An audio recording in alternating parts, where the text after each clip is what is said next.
Hello বন্ধুরা, welcome to my channel. প্রতিদিনের মতো আবারও নতুন একটি ভিডিও নিয়ে চলে এসেছি। এখন বড় মায়ের জন্ম মাস চলছে, শ্রাবণ মাস, শ্রাবণ পরিক্রমা, তার সাথে মাতৃ সম্মেলন। পুরো ভিডিওটা স্কিপ না করে প্রথম থেকে দেখতে থাকো।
বললাম তো তোমাকে দেখাও না হলাম বলে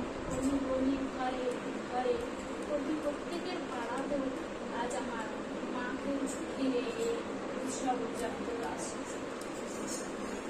তো আজকের দিনে আমার দুটি বাড়ির মা আমরা আজ এইভাবে এই শ্রাবণ পরিক্রমায় আমরা উপনীত হতে পেরেছি এবং এইভাবে আমাদের দিনের পর দিন আমরা এগিয়ে চলেছি।